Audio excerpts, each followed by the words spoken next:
저희는 지난주부터 계속해서 우리에게 기도를 가르쳐 주십시오. 기도가 과연 우리에게 무엇인지, 그리고 우리는 어떻게 기도해야 하는지 함께 공부하고 있습니다. 오늘 그 두 번째 시간입니다. 우리에게 기도를 가르쳐 주십시오. 마가복음의 특징이 있다면 마가복음에서는 귀신들이 예수님을 가장 우대한다는 것입니다. 즉, 하나님께서 인간의 몸으로 이 땅에 오셔서 어디에서 주로 대접을 받으셨는가 하면 귀신한테 대접받으셨습니다. 여러분, 이 아이러니한 사실을 이해하실 수 있겠습니까? 사복음서 전체를 보면 예수님을 향하여 놀라운 찬양을 올려드리는 그 대상이 누구인가 하면 귀신들입니다. 하나님의 아들 예수여, 나는 당신이 누구인지 압니다. 예수님이 누군지 알았던 존재들도 귀신들이었습니다. 그리고 예수님을 향하여 이렇게 부릅니다. 지극히 높으신 하나님의 아들이시여, 최고의 찬양입니다. 그런데 정작 그 구원하러 오셨던 인간들, 그 인간들은 예수님에게 욕을 하고 예수님을 돌에 쳐 죽이려고 했습니다. 예수님께서 귀신을 다스리신다는 소문이 나자 예수님께서 명령하시면 귀신들이 다 나가니까 이 소문이 삽시간에 온 갈릴리에 퍼졌다고 합니다. 귀신들이 두려워 떠는 자가 나타났다 하는 것입니다. 굉장한 일이었습니다. 소문은 삽시간에 퍼졌고 예수님은 일약 유명 인사가 됩니다. 슈퍼스타가 됩니다. 그리고 예수님께서는 오늘 시몬 베드로와 그 형제인 안드레의 집에 가시니 그들의 장모가 있었습니다. 정확히는 시몬 베드로의 장모입니다. 시몬 베드로의 장모는 늘 열병에 시달리던 아픈 사람이었습니다. 오랫동안 아픈 사람이었습니다. 이 열병은 갈릴리 호수 지방에 사는 사람들에게 종종 나타나는 뜨거운 열병이죠. 말라리아의 일종으로서 아주 힘겨운 병이었습니다. 시몬 베드로의 장모님은 늘 아픈 사람이었고 예수님은 그 집에 가서 시몬 베드로의 장모의 손을 잡아 일으키니 열병이 떠나갔다 그랬습니다. 엄청난 기적이 그의 삶을 통해 계속해서 일어나고 있었습니다. 이런 일이 계속되자 사람들은 너도 나도 고침을 받으려고 예수님의 집에 몰려들었습니다. 해가 질 때까지, 해가 지고 나서도 아주 깜깜해질 때까지 사람들은 예수님 주변에서 나를 좀 고쳐달라, 우리 아들을 고쳐달라, 우리 딸을 고쳐달라, 우리 집을 방문해달라.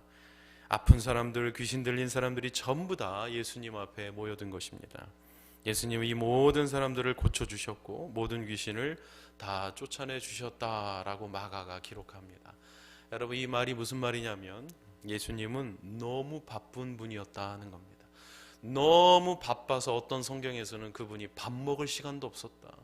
너무 바쁘고 너무 피곤하니까 그분이 풍랑이 이는 배 안에서 제자들은 두려워 떨고 있는데 그분만 코를 골고 잠을 주무실 정도로 너무 고단했다. 너무 바쁘니까. 그분의 일과는 늘 그랬습니다. 여러분, 또 너무 바쁘면 어떻게 됩니까? 너무 바쁘면 기도할 시간도 없습니다. 예수님이 이렇게 바빴다는 것은 무엇을 말하는 것이냐면 기도할 시간이 없을 만큼 바빴다. 너무 바빴기 때문에 밥 먹을 시간도 없었을 뿐더러 기도할 시간도 없었다는 것입니다. 유대인들은 하루에 3번 기도한다고 말씀드렸습니다.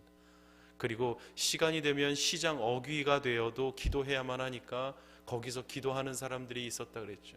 그런데 바리새인들은 일부러 시간을 보다가 사람들이 시장 보러 많이 나오는 때에 오 천지의 대주제이시여 하고 기도하기 시작하니 가증스러웠다.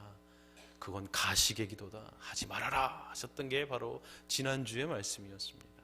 예수님은 유대인들이 기본적으로 해야 되는 이 3번의 기도도 할 수 없을 만큼, 그래서 비난받아야 할 만큼 바빴습니다. 너무 바빴습니다. 그런데 그분은 기도하고야만 합니다. 어떻게 기도했을까요? 35절 말씀 같이 한번 읽어봅니다. 같이 읽습니다. 시작.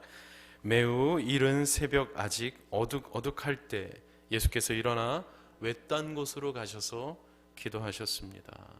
교회를 오래 다닌 분들은 외우고 다니시는 개역성경의 마가복음 1장 35절 새벽 오히려 미명에 예수께서 외딴 곳으로 가서 기도하셨다. 전 세계에서 새벽 기도를 하는 유일한 민족인 한국 교회에 미국 교인들이 물어보았다고 합니다. 너네는 왜 그렇게 이른 새벽부터 기도하냐? 그게 가능하냐? 사람들이 거기에 대해서 답을 어떻게 하냐면 마가복음 1장 35절을 봐라. 예수님도 새벽에 기도하지 않았냐. 우리는 예수님을 사랑하고 그분의 본을 받기를 원하고 그분이 따라가신 길을 따라가고자 하는 것이다. 그분이 하셨으니까 우리도 한다. 그것이 근거 구절이 됩니다. 실제로 이 말씀에 나와 있는 새벽은 몇 시냐면 오전 3시부터 6시 사이의 시간을 말합니다. 그러니까 아주 깊은 한밤중입니다.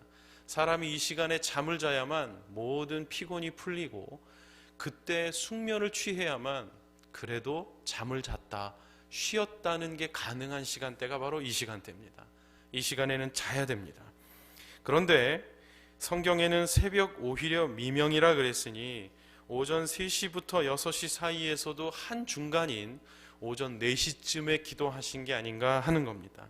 그리고 그분은 해가 뜰 때까지 기도했다 그랬습니다. 아직 어둑어둑할 때에, 새벽 오히려 미명에, 해가 뜨기 전까지 기도했습니다. 도대체 예수님은 그 바쁜 일과 가운데, 그 피곤한 가운데 왜 도대체 이 시간에 기도하셔서 한국 교회를 이렇게 힘들게 만드셨냐는 겁니다.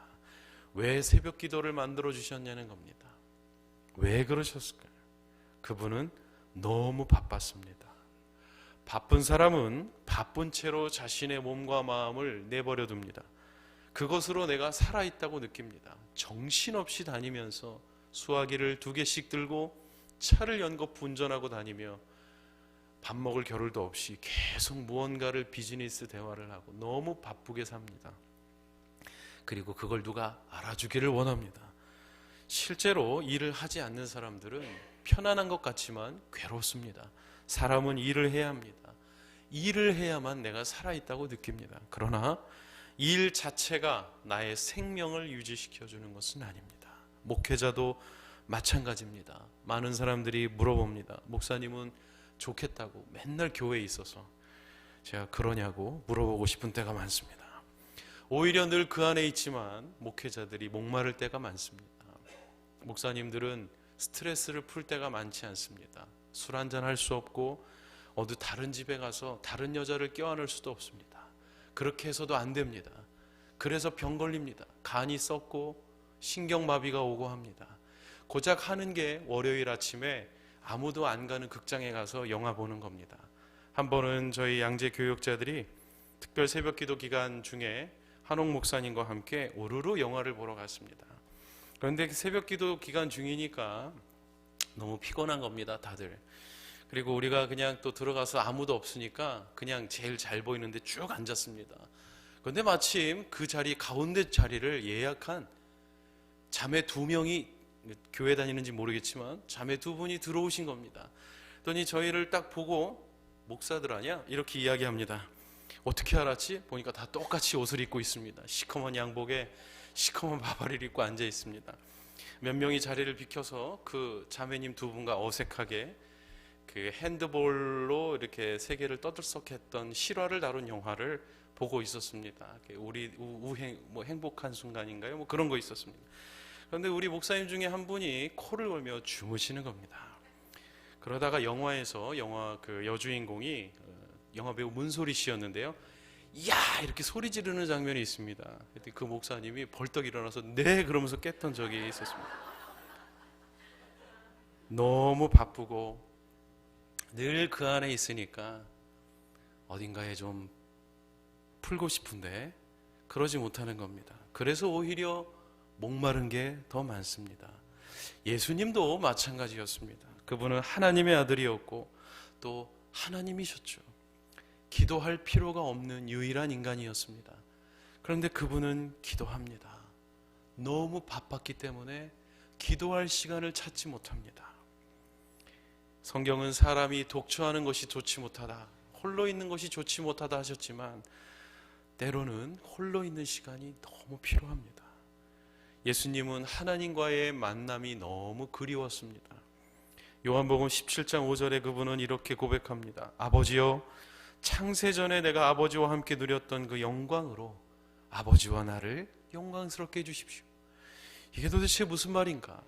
예수님의 평생의 소원이 뭐였는가? 이 천지가 창조되기 전에 하늘에서 하나님과 함께 누렸던 그 기쁨, 그 영화로움, 그 친밀감, 그걸 좀 맛보고 싶은 겁니다. 그걸 좀 경험하고 싶은 겁니다. 지금 예수님은 군대에 가 있는 아들 같습니다. 군대 가면 어머니의 밥이 그립고 귀찮아서 치우던 초코파이가 눈앞에 왔다 갔다 합니다. 군대 가면 친구들이 갑자기 사랑스럽고 그들이 그립습니다. 군대 가면 내 방에 구석진 방이지만 따뜻한 방이 늘 그리운 것처럼 지금 예수님은 그때 그 순간을 회상합니다. 하나님과 함께 있었던 시간, 가장 행복했던 시간, 가장 아름다웠던 시간, 그리고 가장 소중했던 그 시간을 떠올립니다. 그래서 예수님은 그걸 찾기 위해 새벽에 일어납니다. 왜 새벽에 일어나서 기도하셔야 되는가? 사람들이 깨어 있을 때에는 기도할 수 없습니다. 고쳐줘야 되고 귀신을 쫓아내야 되기 때문에 기도할 수가 없습니다. 모두가 다 잠든 밤이 되어야만, 그때야만 그분은 하나님과 만날 수 있었던 겁니다. 몸은 천근만근 무겁지만, 머리는 깨질 듯이 아프지만 하나님 만나지 않으면 나는 못 산다. 주님 만나기 위해서 그 시간에 일어나시는 겁니다. 사랑하는 여러분, 기도는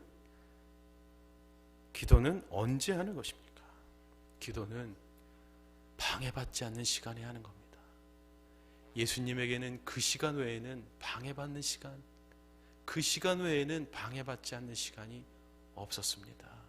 한밤중에나 다 잠들고 나서야만 그분이 혼자 있을 수 있었기 때문입니다. 그래서 새벽에 기도하셨던 겁니다. 우리에게 따라하라고, 새벽 기도 안 하면 임직 안 주니까 따라하라고, 그래서 제도를 만드신 게 아니라는 겁니다. 그 시간 외에는 내가 하나님 만날 시간이 없었다. 그래서 그 시간에 일어났던 것이다. 피곤하고 힘들었지만 하나님 만나야 내가 힘을 얻기 때문에 그 시간에 일어났던 것이다. 방해받지 않는 시간이 언제인가? 만약에 예수님께서 방해받지 않는 시간이 아침이었다면 그분은 아침에 기도했을 것입니다. 방해받지 않는 시간이 한밤중이면 한밤에 기도하셨을 겁니다. 방해받지 않는 시간이 오후면 그분은 오후에 기도하셨을 겁니다. 언제 기도하느냐가 중요한 것이 아닙니다. 방해받지 않는 시간이 언제이냐가 중요한 것입니다. 기도는 장소와 시간에 대한 문제가 아니라고 했습니다. 제가 아는 어떤 교회는 새벽 기도 대신에 오전 기도를 합니다. 남편 출근시키고 자녀들 학교 다 간 뒤에 어수선한 아침상을 치우고 간신히 커피 한 잔 마실 시간이 생기는 아주머니들의 그 특권과도 같은 시간, 나 혼자만의 시간을 가질 수 있는 방해받지 않는 그 시간, 그 시간에 교회에 가서 오전 기도를 합니다. 그래서 그 시간에 오전 기도회를 하는 그 교회는 많은 어머니들이 오셔서 함께 큐티 말씀을 나누고 기도합니다. 그때는 당당하게 불을 켜고 기도합니다. 새벽에는 단장하실 시간이 없습니다. 그래서 이렇게 하고 기도하시지만 아침에는 예쁘게 하고 오시기 때문에 오랫동안 기도하려고 합니다. 자기가 얘기할 때 쳐다봐 주기를 원하면서 기도합니다. 어떤 교회는 저녁 기도회를 합니다. 새벽에 나올 수 있는 사람들이 많지 않은 그런 구성원들입니다. 저녁 기도회를 하는데 1년 365일을 합니다. 나올 수 있는 날들만 나와도 많이들 나오신다고 합니다. 저녁 기도회에 교인 대다수가 참석하고 또 가족별로 기도하니까 아버지가 술도 많이 안 드시고 아이들이 너무 좋아하는 시간이 많아졌다고 합니다. 그 교회는 새벽 기도가 없고 저녁 기도회를 1년 동안 합니다. 또 어떤 교회는 새벽 기도회를 합니다. 언제 하느냐가 중요한 것이 아닙니다. 방해받지 않는 시간이 언제이냐가 중요한 겁니다. 그 시간에 얼마나 많이 주님을 만날 수 있는가, 그렇다면 그 시간을 붙잡는 겁니다. 마리아에게 예수님이 하신 말씀이 무엇이었습니까? 너무나도 분주했던 마르다가 시험 듭니다. 도대체 내 여동생은 아무것도 안 하니 주님 좀 뭐라고 얘기 좀 해달라고, 나 혼자 지금 밥 차리고 있다고 마르다가 막 짜증냅니다. 예수님께서 마르다에게 마르다야 마르다야 그랬습니다. 이름을 연거푸 2번 부르실 때에는 진정하라는 뜻이죠. 마르다야 마르다야, 네가 많은 일로 지금 분주하구나. 네가 나로 인하여 지금 실족하여 넘어지려고 하고 있구나. 나를 위해 음식을 준비하면서 시험에 들어서는 안 된다. 마리아는 이 좋은 편을 택하였으니 빼앗기지 않을 것이다. 빼앗기지 않는 것을 붙잡는 게 중요하다는 것입니다. 마르다가 예수님 앞에 마리아랑 같이 무릎 꿇고 이러고 앉아 있었다면, 그렇게 먹기를 좋아하시던 예수님은 이제 신방 끝나고 밥은 언제 먹니? 물어보셨을 겁니다. 마르다는 음식을 준비해야 됩니다. 그러나 빼앗기지 않아야 됩니다. 마음을 빼앗겼습니다. 분주하면 그렇게 됩니다. 기도는 언제 하는 것인가? 방해받지 않는 시간에 하는 것이지요. 방해받지 않고 그분을 만날 수 있는 시간, 그 시간이 기도의 시간이라는 것입니다. 우리 35절 말씀을 한 번 더 읽겠습니다. 읽으면서 외우시기 바랍니다. 같이 읽습니다. 시작. 매우 이른 새벽 아직 어둑어둑할 때 예수께서 일어나 외딴 곳으로 가셔서 기도하셨습니다. 두 번째, 기도는 어디에서 하는 것인가? 예수님은 외딴 곳에 가서 기도했습니다. 개역 성경에는 한적한 곳이라고 했습니다. 굉장히 낭만적으로 들립니다. 그러나 그 한적한 곳은 사실은 광야입니다. 이스라엘은 천지가 광야입니다. 사람 살 수 있는 곳이 많지 않습니다. 그래서 산 위에 집을 많이 짓습니다. 예수님이 말씀하셨습니다. 산 위에 세운 집이 숨기우지 못할 것이다. 산 위에 왜 집을 짓습니까? 비가 많이 오니까 밑에 석회질이 단단하게 굳었을 때 집을 지으면 비가 오면 그게 푹푹 발이 빠지고 집이 기우니까, 그걸 우리가 모래라고 번역해 놓았지만 모래가 아니라 산 기슭에서 내려온 바위에서 섞여 나온 석회질들인 것이죠. 다 광야입니다. 사람 살만한 곳이 못 됩니다. 예수님은 광야에서 기도했습니다. 광야는 사람이 오지 않는 곳입니다. 엘리야가 갈멜산에서 전투를 끝내고 도망간 곳도 광야입니다. 이스라엘 갔을 때 엘리야가 기도했던 로뎀나무 아래 저도 머리를 박아봤습니다. 죽기를 각오하고 박는 그때의 심정이 느껴집니다. 그건 나무도 아닙니다. 애들 아주 갓난쟁이 애기 키보다도 못한 그 정도의 말도 안 되는 열매도 없고 아무것도 없는 먼지투성이에 이게 나무입니까? 라고 물어봐야 되는 그게 로뎀나무였습니다. 거기에 머리 하나밖에 숨기지 못하는 그곳에 머리를 쳐박고 죽여달라고 했던 게 엘리야였죠. 광야는 사람이 오지 않는 곳입니다. 예수님은 어디에서 기도하셨습니까? 방해받지 않는 곳에서 기도하셨습니다. 또 예수님은 왜 광야에서 기도하셨습니까? 우리 인생이 광야의 인생입니다. 우리 인생 살만하지 않습니다. 힘겹습니다. 뒤돌아보니 쉽게 지나온 산은 하나도 없는 것 같습니다. 우리 인생 자체가 광야입니다. 예수님은 광야에서 기도하셨습니다. 인생으로 기도하셨습니다. 우리에게 이렇게 가르쳐 주시기 원하셨던 것입니다. 우리는 기도하지 않으면 살 수 없는 존재이다. 너희들의 인생은 광야와 같은 인생, 기도해야만 산다. 방해받지 않는 시간, 방해받지 않는 곳에서 나를 만나라고 말씀하시는 겁니다. 우리가 종종 액션 영화나 SF 영화를 보면 주인공이 은밀하게 만나는 사람이 있습니다. 그에게 갈 길을 가르쳐주고 어디에 가면 누구를 만날 수 있다 알려주는 사람은 시끄러운 곳에서 만나지 않습니다. 어딘가에 가면 아무도 없는 것 같은데 어디에선가 나타나 할 말을 하고 사라집니다. 방해받지 않는 곳, 방해받지 않는 시간에서 주님은 하나님을 만나기 원하셨습니다. 왜 새벽에 기도하셔야만 했습니까? 너무 피곤한데 방해받지 않는 시간이기 때문이었죠. 왜 광야에서 기도했습니까? 너무 황량하고 척박한데 방해받지 않는 공간이었기 때문입니다. 한국에서 활동하는 가수 중에 엄청난 가창력의 소유자 소향자매라는 자매가 있습니다. 시아버지가 목사님이십니다. 노래를 너무 잘합니다. 돌고래 창법이라고 합니다. 옥타브가 끝도 없이 올라갑니다. 노래를 너무 잘해서 NBA 프로농구, 미 프로농구의 중요한 경기에 애국가를, 미국 국가를 부르려고 초청을 받을 정도였습니다. 너무 잘합니다. 잠실 야구장에서 애국가를 부르는데 너무 높은 음으로 너무 잘 부르는 겁니다. 나중에 알고 봤더니 첫음을 잘못 잡았대요.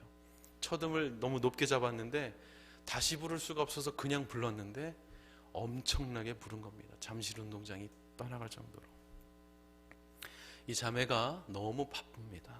그래서 이 자매는 언제 기도하냐면 새벽 1시에 기도한다고 합니다. 확인은 안 됩니다. 제가 그 시간에 기도하는지 볼 수 없기 때문입니다. 그러나 거짓말을 하는 것 같지 않습니다. 자기가 너무 바쁘니까 하나님 앞에 서원했답니다. 무슨 일이 있어도 새벽 1시에는 기도하고 자겠다고. 보통 가수들은 밤늦게 활동합니다. 녹음을 해도 밤새워 합니다. 쉽지 않은 것입니다. 그러나 바쁜 자기의 일상에 자기를 그냥 내어던져서 자기를 그렇게 만들어주신 주님 잊지 않으려고 하는 노력이 그 자매에게 있었던 겁니다. 방해받지 않는 시간, 방해받지 않는 공간이 어디인지를 찾아낸 것이죠. 또 제가 알고 있는 큰 선교단체의 청년 선교단체의 책임자 목사님은 주님께 기도할 때 늘 서두가 이렇게 시작한다고 합니다. 주님, 제가 너무 바빠서 죄송합니다. 제가 너무 바빠서 죄송합니다. 여기저기 말씀 강해를 부탁받고 여기저기 말씀 집회와 기도 인도를 부탁받아 한국이 멀다, 세계가 멀다 하고 다니다 보니 주님과 단둘이 만날 시간이 너무 없던 겁니다. 주님 때문에 제가 이렇게 먹고 사는데 너무 죄송합니다. 이렇게 기도하셨다는 겁니다. 사랑하는 성도 여러분, 언제 기도하십니까? 이 질문은 어느 시간이 방해받지 않고 그분을 만나는 시간이 있으십니까? 언제 기도하십니까? 또 이 질문은 방해받지 않고 주님을 만날 수 있는 공간이 있으십니까? 그 누구의 방해도 받지 않고 그분을 만날 시간이 있는 사람들, 그게 없어도 내가 살아갈 수 있는 것처럼 생각한다면 사실은 죽은 거나 다름이 없습니다. 저는 별로 좋아하는 표현이 아니지만 영적인 충전이라고 말하는 분도 있습니다. 맞습니다. 충전하지 않으면 방전됩니다. 배터리가 영원하지 않습니다. 늘 그분과 커넥팅 돼 있어야 됩니다. 늘 그분의 링크에 걸려 있어야 됩니다. 늘 그분의 인풋 단자에 꽂혀 있어야 됩니다. 그렇지 않으면 나는 죽습니다. 지금은 안테나가 쫙 떠 있는 것 같지만 몇 시간 지나면 희미해집니다. 그분을 놓치고 있으면 그렇습니다. 예수님은 광야에서 기도했습니다. 새벽에 기도했습니다. 새벽이 바쁘면 저녁에 기도하십시오. 저녁이 바쁘면 새벽에 기도하십시오. 파라과이와 같은 남미와 중남미들은 오후에 피에스타 시간이 있습니다. 그 시간에 다 가게 문을 닫습니다. 직장 상사들도 집에 가서 자고 옵니다. 그 시간에 기도하기 너무 좋지 않습니까? 전부 다 자니까 똑같이 자야 될 필요가 없다면 그 시간을 쪼개 다 잠든 그 시간에 기도하는 겁니다. 그 시간이 예수님의 새벽 기도 시간인 것이죠. 방해받지 않는 시간, 방해받지 않는 공간이 있는 것이 우리를 살려줄 것입니다. 점수 때문에 하는 게 아니고 다른 사람 왜 안 하냐고 비난하라고 있는 게 아니라 당신 살으라고 하나님이 우리에게 보여주신 것이 새벽기도, 광야기도였다는 것입니다. 사랑하는 성도 여러분, 우리 교회 새벽기도에 6시부터 기도인데 출근 시간 때문에 끝까지 기도하지 못하니까 30분 일찍 나오시는 성도님들이 있습니다. 5시 반에 나와서 개인 기도하고 6시부터 찬양하고 말씀 듣고 말씀 끝나면 바로 가시는 분들입니다. 시간은 핑계댈 이유가 없습니다. 마음이 있으면 됩니다. 하나님과 만나길 원하면 그렇게 해도 됩니다. 하나님과 만날 수만 있다면 어느 시간이 나를 살려줄 것인가? 어느 공간이 나를 살려줄 것인가? 우리에게 기도를 가르쳐 주소서.